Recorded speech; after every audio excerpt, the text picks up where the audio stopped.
Hello everyone, welcome back to my channel. पिछले video में मैंने इंटीमेट एरिया की हाइजीन मेंटेन करने को लेकर इंपॉर्टेंट पॉइंट्स आपसे शेयर किए थे।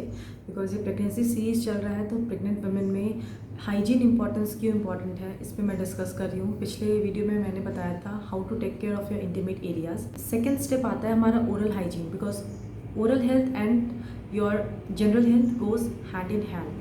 डेंटल केयर की बात करें तो adequate dental hygiene is very important, और वुमेन में ये थोड़ा ज़्यादा इंपॉर्टेंट हो जाता है, especially when we are talking about pregnant women, when we are talking about breastfeeding women and perimenopausal period. उनमें ये चीज़ें ज़्यादा इंपॉर्टेंट हो जाती है बिकॉज इस समय आपका हार्मोनल डिसबैलेंसेस बॉडी में चलते रहते हैं। As we all know, pregnancy कोई डिजीज़ नहीं है, इट्स अ स्टेट, और ये इंडिकेट करता है कि आप एक हेल्दी वुमेन हैं। तो अब किसी भी हेल्दी वुमेन में आप ये नहीं एक्सपेक्ट करेंगे कि आप किसी भी कारण से अपना दांत लूज़ करें। बट बिकॉज प्रेगनेंसी में हमारे हार्मोनल लेवल बहुत ही ऊपर नीचे होते हैं, लाइक ईस्ट्रोजन एंड प्रोजेस्टेरोन का लेवल थोड़ा ज़्यादा होता है हमारे बॉडी में, तो डेंटल चेंजेस थोड़ा हमें देखने को मिलते हैं, प्लस डेंटल प्रॉब्लम थोड़ा ज़्यादा होते हैं प्रेग्नेंट वुमेन में। बट अगर कुछ प्रिकॉशंस हम लें या फिर अगर हम इम्पॉर्टेंट पॉइंट्स का ध्यान रखें तो ये इन प्रॉब्लम से हम बच सकते हैं। तो अब मैं जो ये वीडियो है इसको मैं 3 पार्ट्स में डिवाइड करूँगी। पहला, आपके दिमाग में ये क्वेश्चन आ रहा होगा कि क्या क्या डेंटल प्रॉब्लम एक प्रेग्नेंट फीमेल फेस कर सकती है, that I be going two point it out. दूसरा ये है कि क्या अगर मुझे डेंटल प्रॉब्लम है तो क्या ये मेरे अनबॉर्न चाइल्ड को अफेक्ट करेगा। एंड थर्ड क्वेश्चन ये आपके दिमाग में आ सकता है कि अब इन सब चीज़ों को प्रिवेंट कैसे किया जाए, इसका क्या रेमेडी होता है, that I am going to share you, और इसे कैसे प्रिवेंट कर सकते हैं वो मैं इस वीडियो में शेयर करूँगी। तो पहला पॉइंट स्टार्ट करते हैं। सबसे पहले बात करते हैं गम प्रॉब्लम्स की, दैट इज़ मसूड़ों में क्या क्या दिक्कत होती है। तो जैसा मैंने बताया कि हार्मोनल डिसबैलेंसेस आपकी बॉडी में बहुत ज़्यादा होते हैं, इसकी वजह से आपका जो गम्स होता है वो रेड हो सकता है, स्वेलन हो सकता है, और ब्लीडिंग उसमें बहुत ईजीली हो जाती है। एंड अकॉर्डिंग टू डाटा, अगर डाटा की माने तो अराउंड 60 to 70% फीमेल्स जो होती है प्रेगनेंसी में उनको जिंजिवाइटिस का प्रॉब्लम होता है। एंड अगर एक्सपर्ट्स की माने तो mothers oral health is a strong predictor of your child's oral health. अगर मदर में पायरिया या फिर पेरियोडोंटल प्रॉब्लम है तो बच्चे में भी ये देखने को मिलेगा। तो you have to brush for आपको याद रखना है कि आपको 2 के लिए ब्रश करना है। जैसे कि मैं गम प्रॉब्लम की बात कर रही थी कि हार्मोनल डिसबैलेंसेस की वजह से आपके गम्स में स्वेलिंग आ जाती है, रेडनेस आ जाती है, तो जब आप ब्रश करोगे तो आपको ब्लीडिंग हो सकता है ब्रश करते वक्त। तो उसमें क्या होता है, कई फीमेल्स ब्रशिंग ही छोड़ देती हैं। अब अगर उन्होंने ब्रशिंग छोड़ा तो खाना तो आप खा ही रहे हो, तो और गंदगी आपके माउथ के अंदर जमा हो रही है, जिससे ये जो जिंजिवाइटिस होता है, जो गम प्रॉब्लम्स होता है, ये डायरेक्टली प्रोपोर्शनल होती है आपके माउथ में अगर गंदगी है तो इसका यही एक बचाव है कि आप ब्रश कीजिए रेगुलरली, सो दैट जितना भी आप खाना वाना खा रहे हो, जो प्लाक होता है वो आपके माउथ में जमा नहीं होना चाहिए। प्लाक इज़ बेसिकली जो भी हम खाना खाते हैं उसकी वजह से जो बैक्टीरियल बायोफिल्म एक हमारे माउथ के अंदर फॉर्म होती है, उसी से सबकी शुरुआत होती है, उसी से जिंजिवाइटिस की शुरुआत होती है, उसी से कैविटीज़ की शुरुआत होती है। तो वो हमें रखना है ध्यान कि हमें अपने ओरल कैविटी को साफ़ रखना है, अपने मुंह को साफ़ रखना है। और अगर जो गम प्रॉब्लम है, जो जिंजिवाइटिस है, अगर वो हमने उस पर ध्यान नहीं दिया और अगर वो आगे बढ़ता गया तो जो आपका गंदगी आपके माउथ में जमा हो रही है वो फिर आपके जिंजावा से होते होते आपके अंडरलाइन बोन, जो बोन आपके दांत को होल्ड कर रही है, वहाँ तक चली जाती है। एंड उसके बाद क्या होता है, बोन लॉस होने लगता है, जिसकी वजह से हमारा टीथ लूज जैसा हमें फील होने लगता है। या फिर बोन लॉस होगा तो जो चीज़ आपके दांत को होल्ड कर रही है अगर वही लूज़ हो रहा है या फिर वही हम धीरे धीरे उसका लेवल कम हो रहा है तो डेफिनेटली आपका टीथ लूज़ हो गई, तो टीथ लूजनिंग का भी प्रॉब्लम होता है, दैट जिसको कि हम पायरिया भी बोलते हैं। दूसरा ये कारण होता है, कई बार क्या होता है कि हार्मोनल लेवल की वजह से, डिसबैलेंसेस की वजह से आपका बोन जो है या फिर जो मसूड़ा है वो थोड़ा सा ढीला पड़ जाता है, जिसकी वजह से दांत कभी कभी मोबाइल हमें फील होता है। ये 2 रीज़न है लूज टीथ का। फिर तीसरी चीज़ की बात करें तो कैविटीज़ होने के चांसेस ज़्यादा इसलिए होते हैं क्योंकि प्रेगनेंसी में आपकी ईटिंग हैबिट चेंज हो जाती है, आप फ्रीक्वेंट स्नैक्स करते हो, प्लस आपको कभी मीठा खाने का मन करता है, कभी क्रेविंग अलग अलग चीज़ों की होती है, स्वीट चीज़ों की अगर क्रेविंग होगी और अगर आपने ओरल हाइजीन मेंटेन नहीं किया तो कैविटी होने के चांसेस इस दौरान ज़्यादा होती है। तीसरी चीज़ अगर मैं बात करूं तो उसको हम बोलते हैं pregnancy tumour. That is a lump that is found in our gingiva. आपके दो दांतों के बीच में एक छोटा सा लम्प आपको फील होगा। ये बेसिकली कोई भी इरिटेशन, अब इरिटेशन आपके माउथ में कहाँ से आएगी? इरिटेशन आएगी अगर आपके माउथ में गंदगी जमी है। That is also an irritant to our mouth. अगर गंदगी ज़्यादा देर तक जमी हुई है तो उसकी वजह से, इरिटेशन की वजह से हमारे गम्स में स्वेलिंग आ जाती है, एक लम्प बन जाता है जिसको कि हम प्रेगनेंसी ट्यूमर बोलते हैं। और ये जनरली सेकेंड मंथ से शुरू होकर और 8th मंथ तक आते आते बहुत ज़्यादा हो जाता है एंड इसमें बहुत ज़्यादा ब्लीडिंग होने के चांसेस होते हैं और डिस्कम्फर्ट तो आपको लाएगी। ये जनरली बहुत ही ब्राइट रेड कलर की होती है। मैं आपको इसका पिक्चर साइड में दिखाऊंगी। एंड आफ्टर डिलीवरी ये आपका अपने आप ठीक हो जाता है। अदरवाइज़ इसको हम सर्जिकली भी रिमूव कर सकते हैं। सर्जन्स जो इसको सर्जिकली भी रिमूव कर देते हैं। ये कोई बहुत लंबा प्रोसेस नहीं होता। फोर्थ चीज़ होती है सेंसिटिविटी। सेंसिटिविटी हो जाती है।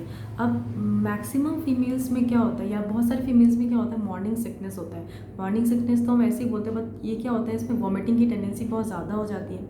एंड वॉमिटिंग तो आपको किसी भी टाइम पे दिन भर में कितनी बार भी हो सकता है। तो अब जब वॉमिटिंग आपको हो रहा है, vomiting is basically acidic substance जो आपके माउथ में आता है। सब्सटेंस आपके माउथ में आएगा तो ये आपके दांत से आपके दांत का कैल्शियम वगैरह निकाल सकता है, जिसकी वजह से टूथ इरोजन, जिसको हम साइंटिफिक टर्म में टूथ इरोजन बोलते हैं। और जिन फीमेल्स में इस चीज़ की प्रॉब्लम है, मॉर्निंग सिकनेस की प्रॉब्लम है, तो मेरा उनको ये सजेशन है कि आप जैसे आपको वॉमिटिंग अगर 4 बार 5 बार जितनी बार वॉमिटिंग आ रही है, आपको क्या करना है, सिर्फ प्लेन वाटर से अपने माउथ को क्लीन कर लेना है एक बार। आप राइट अवे अपने वॉमिटिंग के बाद तुरंत आप ब्रश मत कीजिए, बिकॉज क्या होता है, आपका पहले से ही माउथ में एसिडिक इन्वायरमेंट है, फिर आप ब्रश से उसको और अगर ब्रशिंग करोगे तो और घिस जाएगा। इसीलिए बेटर ये है कि आप उसको सिंपली प्लेन वाटर से या तो स्विश कर लीजिए, अपना माउथ रिंस कर लीजिए, या फिर आप साथ में कुछ माउथ रिंसेस होते हैं, फ्लोरिडेटेड माउथ रिंस होते हैं, वो आप यूज़ कर सकती हैं।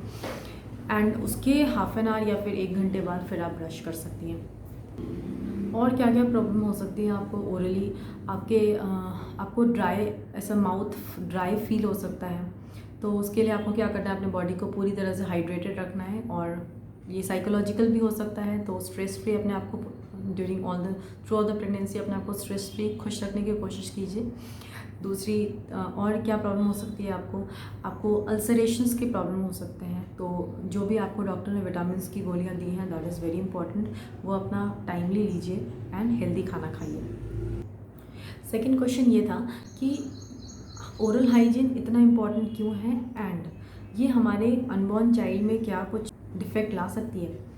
तो डिफेक्ट तो नहीं, बट ये प्रॉब्लम होती है कि according to research, out of 120 cases में ऐसा देखा गया है ड्यूरिंग डिलीवरी कि या तो बच्चा प्रीमेच्योरली हो जाता है, या तो बच्चे का जो बर्थ वेट होता है वो थोड़ा लो होता है। तो ये एक रिसर्च का टॉपिक है एंड ये काफ़ी बार एविडेंट भी हुआ है कि मदर का ओरल हाइजीन बहुत इंपॉर्टेंट होता है बच्चे को हेल्दी रखने के लिए।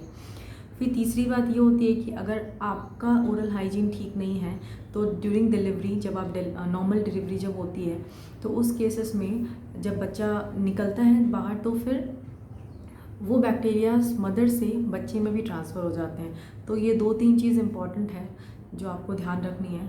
अब नेक्स्ट है कि हम क्या कर सकते हैं अपनी ओरल हाइजीन को मेंटेन करने के लिए। तो पहला तो ये है कि you have to brush twice any how.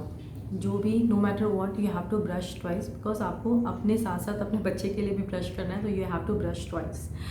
दूसरा बात ये होता है that you have to use a fluoridated toothpaste. That is important because अगर आपको गैगिंग का प्रॉब्लम है या फिर अगर आपको वॉमिटिंग की प्रॉब्लम है तो उस केस में आपके टूथ में जो एक टूथ के स्ट्रेंथ को मेंटेन करने के लिए फ्लोराइड बहुत ज़रूरी है। तो यूज़ फ्लोरिडेटेड टूथपेस्ट। कई बार फीमेल्स में ये देखा गया जब वो ब्रश करते हैं, स्पेशली जब पीछे वाली टीथ को ब्रश करते हैं तो उनको उल्टी जैसी आती है, गैग रिफ्लेक्स बोलते हैं उसको। तो फीमेल्स क्या करती हैं, ब्रश ही नहीं करती उस एरिया में या फिर ब्रश करना छोड़ देती हैं। तो मेरा ये सजेशन है, स्मॉल हेड वाला सॉफ्ट ब्रिसल वाला ब्रश लीजिए, उससे ब्रश कीजिए जिससे आपको तकलीफ़ कम होगी। तीसरी बात यह है, टेक योर टाइम, अपना टाइम लीजिए, धीरे धीरे करके, but brushing is very important, cleaning of all the area in the mouth is very important. आप पीछे का नहीं छोड़ सकते, बिकॉज आप खाना वहीं से खाते हो तो मैक्सिमम जो आपका खाने का गंदगी है वो पीछे ही जमता है। तो ऑब्वियसली बात है, इस चीज़ का आपको ध्यान रखना है। अगर आपको उल्टी आ भी रही है तो take your own time and brush your teeth. Home remedy की अगर हम बात करें तो आप 1 कप वाटर में 1 टेबलस्पून बेकिंग सोडा लेकर के उससे भी रिंस कर सकते हो, दैट इज़ ऑल्सो बेनिफिशियल। अपने डाइट को हेल्दी डाइट बनाइए। अगर आपको थोड़ा स्वीट को आपको लिमिट करना पड़ेगा, बिकॉज स्वीट से ही मैक्सिमम कैविटीज़ बनती हैं, स्वीट से ही मैक्सिमम जिंजिवाइटिस का प्रॉब्लम होता है। तो limit your sweet intake plus have a healthy diet, green leafy vegetables आप लो।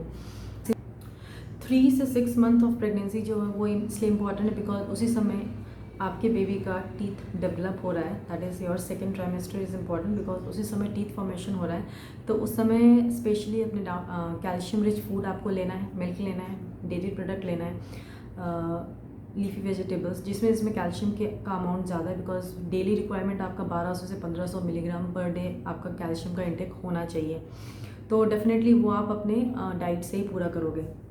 प्लस जो कैल्शियम का आपको मिलता है सप्लीमेंट जो आपके डॉक्टर आपको देते हैं वो आपको लेना ज़रूरी है। अब बहुत सारे लोगों में ये क्वेश्चन आता है कि हमें प्रेगनेंसी के टाइम में डॉक्टर के पास जाना, डेंटिस्ट के पास स्पेशली जाना चाहिए या नहीं जाना चाहिए। तो बेसिकली आपका 3 trimester 1 to 3, 3 to 6 and 6 to 9 जो होता है उसमें आप एक बार अपने डेंटिस्ट को विज़िट कर सकते हैं अगर कंडीशन अलाउ कर रहा है। ऑल्दो ये टाइम थोड़ा सा डिफ़िकल्ट है, कोरोना का टाइम है, बट अगर सब कुछ ठीक रह रहा है तो फिर फुल प्रिकॉशन के साथ एक बार आप अपने डेंटिस्ट को जाकर दिखाएं। कोई भी प्रॉब्लम अगर होती है तो वो पॉइंट आउट करेगा। अदरवाइज़ अगर आपको कुछ डिस्कम्फर्ट होता है तो आप डेफिनेटली उसके पास जा कर के दिखा सकती हैं।